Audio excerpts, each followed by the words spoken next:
everybody. Welcome to this week's episode of the Course Building Secrets podcast.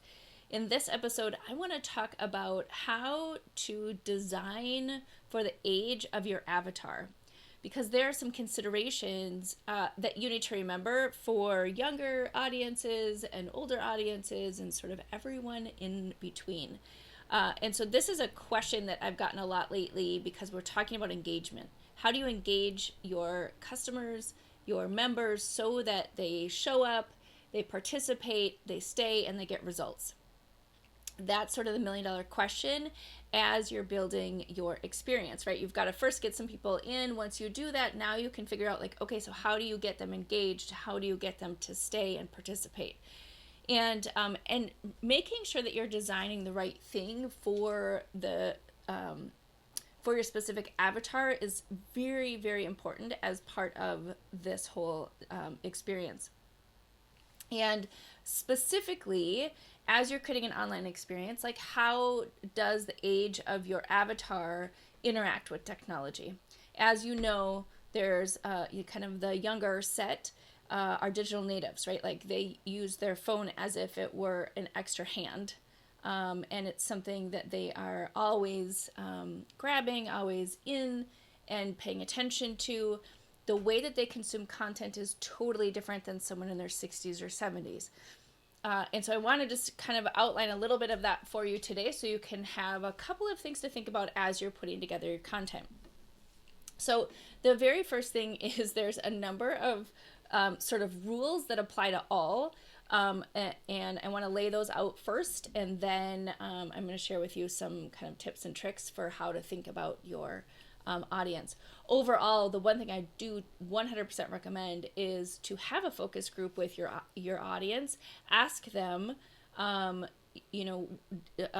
specifics about how they want to consume what you have for them within some parameters.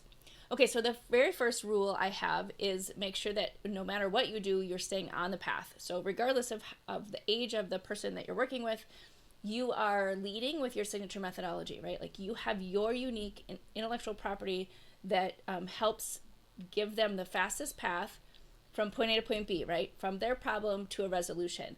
That's always where you lead from. That's where you start, is you own the solution that you can give them to that problem.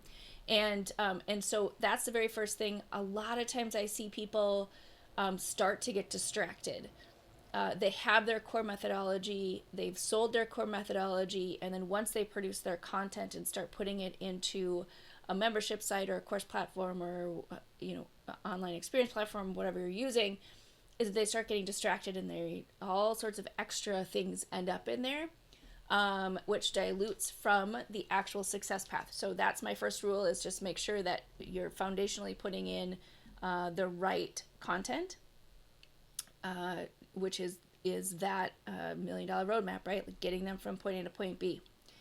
Then the second rule is nobody wants a boring experience regardless of age, right? Like, nobody wants to be bored out of their mind. Nobody wants to be watching something or trying to interact with something and being so bored that they fall asleep, right? Like, nobody wants that.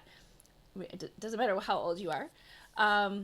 And to just keep it clean and focused and clear in terms of how somebody navigates through what you have to offer. So in every age group, those are sort of the general rules. Now, I want to break down kind of the differences in 4 different buckets. The first one is the amount of content that you can serve at one time. All of us have a really short attention span, like less than a goldfish at this point, which is frightening. But the older somebody gets, the more of an appetite they have for longer form content. The younger they are, it has to be quick and short and to the point.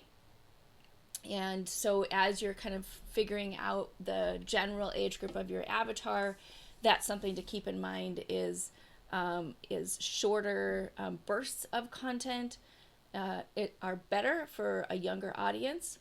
You can get away with longer stuff with an older audience.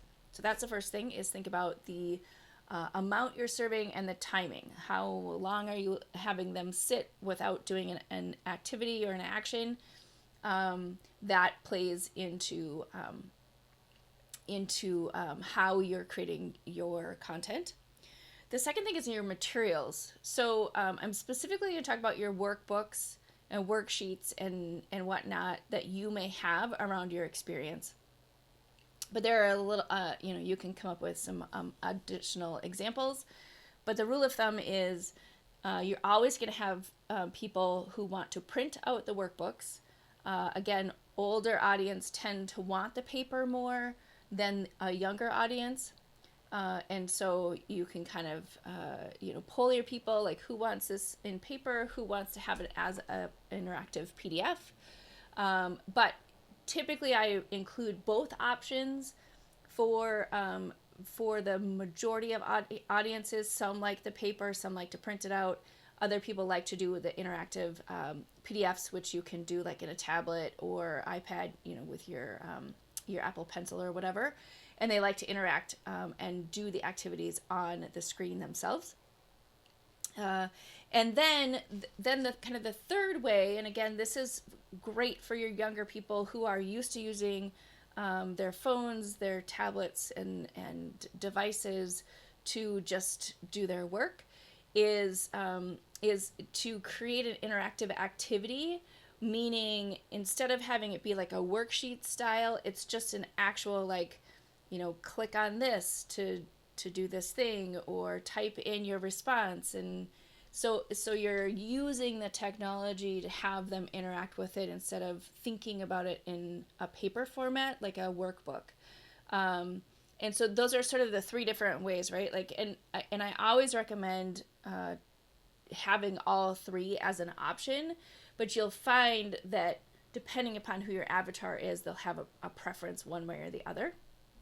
So a paper workbook, or a workbook that they can print or buy or whatever, an interactive PDF, which allows them to fill it in and save it as an electronic document, or interactive activities, meaning you're creating interactions that they can do straight in your platform and track and get feedback and all that kind of stuff. And so that plays into, again, who your audience is and what they're used to doing. The third thing is gamification, and this is how you reward and recognize people's progress through the program. So it's not about a bunch of badges and trophies and whatnot that are randomly put within your program, but it's intentional movement in a particular direction. Like for us, it's are they taking the steps we need them to take to get closer to solving their problem? So younger audiences, again, you're going to do shorter pieces of content, more gamification elements to get them moving forward. You're going to be able to do some different, maybe some more advanced gamification, because they're going to be ready for it, right? Like they're used to having some sort of gaming or progress indicators as they're going through an electronic experience. Your older audience maybe doesn't need as much, but they still like to be rewarded and recognized for hitting certain milestones. And so look at that in terms of how you're dealing with all the different ages. But again, it's a great strategy for engagement for any age. Again, nobody wants to be bored. But the way that you are going to use it is going to be a little bit different. My favorite example of gamification, if you're looking for one, is Duolingo.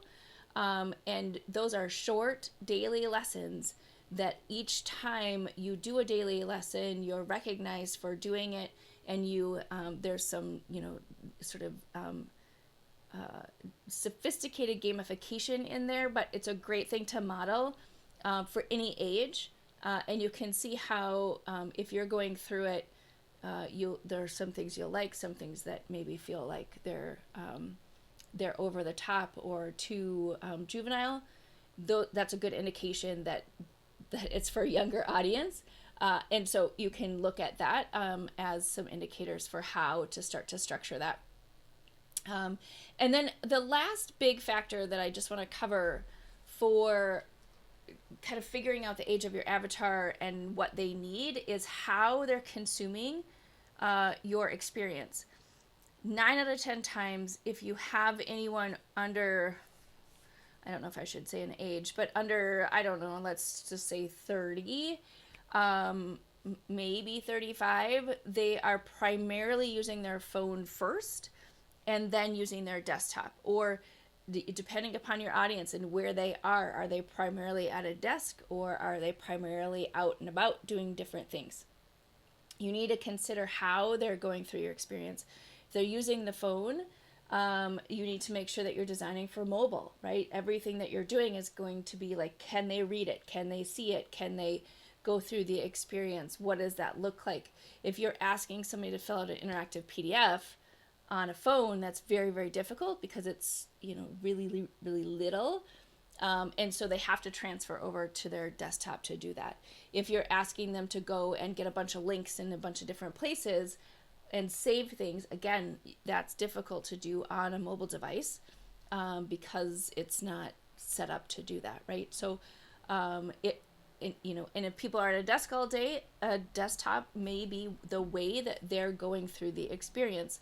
So really think through that. Some of that is situational, not age, but again, your digital natives, your younger crowd, 9 out of 10 times are doing almost everything on their phones, as certainly as much as possible on their phones. And so the experience you're designing needs to be able to start there and then look at like how would they do that on a desktop. So those are the 4 big things that I look at and kind of consider when I'm helping people think about the different age groups that they are serving. Now, some people are serving all of the age groups, which we can argue that maybe you need to specialize in your avatar, but that's not this conversation. But if you are serving a really wide range of avatars, then my recommendation for you is to split them up into different membership types or audience types so that you can create content specifically for how they would go through the journey. So for example, like I was saying, I was just going back and forth with someone who had a whole curriculum for 10 to 18 year olds. And within there, some of it was teaching them how to get a job in a specific thing. Some was to get them to be able to do, I don't know, it was just do a specific technique. And other things was just like, hey, we just want them to get involved and get to know all of the different things and just have general excitement around the topic. All 3 of those have really different needs in terms of how the content is structured, how people are going through it, the experience that they have, and how they're learning what you want them to learn to get to the resolution to the problem. And so if you can segment those, so your 10 to 12 year olds have one experience, your 13 to 15 year olds have one experience, and your 16 to 18 year olds have a different experience, then what you're doing is you're giving them the experience that matches their age, matches how they are going to consume what you've given them. And to be honest, it's more age appropriate, right? Like, I don't know if you would be teaching a 10-year-old the same way you would an 18-year-old. And you probably shouldn't be. But the way you're organizing the content, if it's all the same, would definitely be different. And you can do that all in one experience and make it really, really effective to attract all of those different ages. It's just in how you organize it. And so that's why, thinking about how you're organizing by age and what they need. Those 10-year-olds probably don't have a way to, work on an interactive PDF. They would probably want to have little activities that they could do that are in the program itself so that they can do that and move on. So there you go. There's some tips for you on really thinking about the age of your avatar and what they need, and how each age group may have some different needs. as you go through and design your experience. All right, there you go. If you love this episode, give us a high rating, give us a thumbs up, subscribe, all the different things. So we will see you on the next episode.